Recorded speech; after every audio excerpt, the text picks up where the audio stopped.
Perkenalkan, nama saya Nadia Tarisa dengan NIM akhir 111. Sini saya akan menjelaskan materi bertemakan bahasa dan kognisi manusia. Nah, pada kesempatan kali ini saya akan membahas mengenai tiga sumber pembahasan. Yang pertama itu mengenai pengertian bahasa dan kognisi. Yang kedua, yaitu antara bahasa dan kognisi. Dan yang terakhir yaitu perkembangan bahasa dan kognisi pada manusia. Nah, langsung saja pada topik pembahasan yang pertama yaitu mengenai bahasa dan kognisi. Bahasa sendiri diartikan sebagai alat komunikasi atau alat interaksi individu satu dengan individu yang lainnya. Sedangkan kognisi merupakan bagaimana seseorang mendapatkan, menyusun, dan menggunakan suatu pengalaman. Lebih jelasnya, bahasa merupakan alat yang digunakan untuk berinteraksi atau berkomunikasi dengan orang lain, baik itu secara verbal maupun non-verbal, serta berupa tulisan maupun ucapan. Tulisan itu sendiri dapat berupa chattingan di sosial media, dan jika ucapan dapat dilakukan dengan interaksi secara langsung atau face to face. Sedangkan kognisi dapat diartikan dengan pemikiran atau merupakan proses berpikir dalam memproses informasi, baik itu dari membaca atau dari interaksinya dengan orang lain. Nah, Sandrock mengatakan bahwa kognisi diartikan sama dengan pemikiran. Kognisi sangat berkaitan dengan akal. Kognisi merupakan proses memperoleh informasi, baik itu dari membaca atau dari interaksinya dengan orang lain itu tadi. Nah, yang selanjutnya yaitu hubungan antara bahasa dan kognisi. Di sini bahasa dan kognisi memiliki hubungan yang sangat erat, di mana bahasa berperan penting dalam proses berpikir setiap individu, dan adanya bahasa membuat seseorang lebih mudah memahami informasi maupun kemauan yang baru. Di sini ada beberapa pendapat para ahli mengenai hubungan antara bahasa dan kognisi.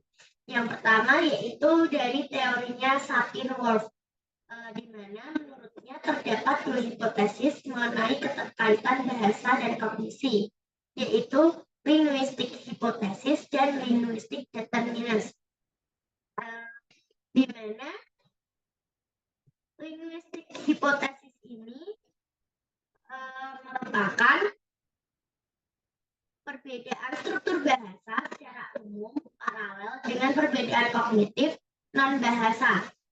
Perbedaan bahasa tersebut menyebabkan perbedaan pemikiran orang yang menggunakan bahasa tersebut. Sedangkan linguistic determinism itu merupakan struktur bahasa mempengaruhi cara individu mempersepsi dan menalar dunia perseptualnya. Yang kedua yaitu dari teorinya Jane Piaget, di mana menurutnya pikiranlah yang membentuk bahasa, dan tanpa pikiran bahasa tidak akan ada. Dan yang selanjutnya yaitu dari teori L.S. Vygotsky, di mana menurutnya pikiran dan bahasa awalnya berkembang secara terpisah, tidak saling mempengaruhi, hingga akhirnya keduanya bertemu, bekerja sama, dan saling mempengaruhi. Dari ketiga pendapat para ahli ini, saya menyimpulkan bahwa keterkaitan bahasa dan pikiran akan selalu menjadi satu bagian, di mana antara satu dengan yang lainnya saling melengkapi, dan tidak bisa dipisahkan sebagai pengaruh atas keduanya. Dan yang selanjutnya yaitu perkembangan bahasa dan kognisi. Di sini saya akan membahas mengenai perkembangan lebih dahulu. Menurut Piaget ada 4 konsep. Yang pertama yaitu mengenai skema. Skema menggambarkan tindakan mental dan fisik dalam mengetahui dan memahami objek, di mana dalam skema ini meliputi kategori pengetahuan dan proses memperoleh pengetahuan. Dan yang kedua yaitu mengenai asimilasi. Asimilasi sendiri di sini merupakan proses memasukkan informasi ke dalam skema yang telah dimiliki. Yang ketiga yaitu akomodasi, yang merupakan mengubah skema yang dimiliki dengan informasi baru. Dan yang terakhir yaitu equilibrium, di mana pada konsep equilibrium ini anak mengalami kemajuan karena adanya perkembangan kognitif, maka penting untuk mempertahankan keseimbangan antara asimilasi dan akomodasi. Nah, equilibrium ini menjelaskan bagaimana anak mampu berpindah dari tahapan berpikir ke tahap berpikir berikutnya. Seperti itu. Nah, yang selanjutnya ada tahap perkembangan kognitif yang dijabarkan menjadi 4. Yang pertama yaitu sensori motorik, yang kedua yaitu praoperasional, yang ketiga yaitu operasional konkret, dan yang keempat yaitu operasional formal. Nah, di mana sensori motorik ini sendiri merupakan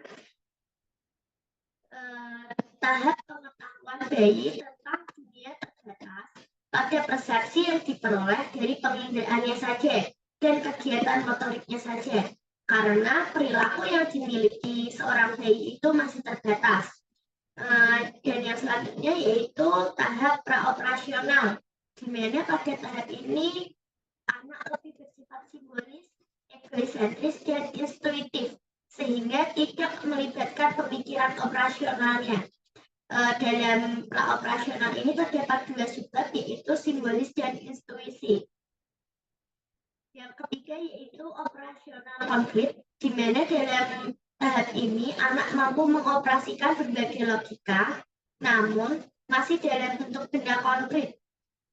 Maksudnya di sini anak memiliki kemampuan untuk menggolong-golongkan sesuatu yang sudah ada, namun belum bisa memecahkan masalah tersebut secara abstrak, memecahkan masalah abstrak seperti itu. Yang terakhir yaitu operasional formal, di mana dalam tahap ini anak sudah mampu berpikir abstrak, idealis, dan logis.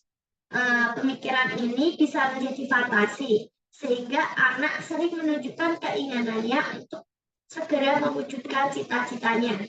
Nah, dan yang selanjutnya yaitu tahap perkembangan bahasanya. Nah, dalam tahap perkembangan bahasa ini, sebenarnya bahasa itu sudah ada sejak lahir atau merupakan kemampuan yang dibawa sejak lahir, seperti itu.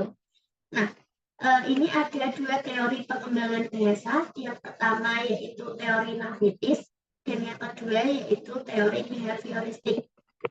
Nah, teori Navitis terdapat unsur keterkaitan yang erat antara faktor biologis dengan perkembangan bahasa. Menurut ahli Navitis, kemampuan perkembangan berbahasa sifatnya sangat natural atau bawaan, seperti halnya kemampuan berjalan, di mana perkembangan pada manusia itu dipengaruhi oleh kematangan otaknya. Nah, dalam teori Navitis ini meyakini bahwa kemampuan berbahasa merupakan kemampuan yang sejak lahir tadi. Dia bersifat bawaan, jadi sejak lahir dia sudah ada. Nah, sejalan dengan pertumbuhan fisik dan mental anak, perkembangan bahasa menjadi lebih baik dan meningkat, memiliki perkembangan bahasa seperti itu. Dan alasannya, selain itu, alasannya yaitu beberapa bagian neurologi tertentu dari otak manusia memiliki hubungan dengan perkembangan bahasa, sehingga apabila terjadi kerusakan pada bagian tersebut menyebabkan anak memiliki hambatan bahasa. Nah, teori Navitis ini meyakini bahasa merupakan kemampuan bawaan sejak lahir, dan ini juga didukung oleh Landgraf yang mengemukakan bahwa kemampuan berbahasa adalah kemampuan yang dimiliki seseorang berdasarkan pengetahuan awal yang diperoleh secara biologis, diperoleh dari bawaannya seperti itu. Nah, yang kedua yaitu mengenai teori behavioristik. Nah, dalam tahap perkembangan bahasa menurut teori pengembangan behavioristik ini beranggapan bahwa bahasa merupakan masalah responden sebuah imitasi. Dan menurut Bandura, bahasa dapat dikembangkan melalui tiruan atau imitasi dari orang lain. Dalam teori behavioristik ini, perkembangan keterampilan dasar bahasa pada anak usia dini ini diperoleh melalui pergaulan dan interaksi yang diperoleh anak dengan teman sebaya atau orang dewasa. Jadi mereka akan menirukan bahasa orang yang berinteraksi dengan anak tersebut. Jadi seperti itu tahap perkembangan bahasa dan kognitif pada anak. Itu materi yang dapat saya sampaikan. Saya berharap semoga materi yang saya sampaikan dapat dipahami dengan mudah oleh para pendengar. Sekian. Wassalamualaikum warahmatullahi wabarakatuh.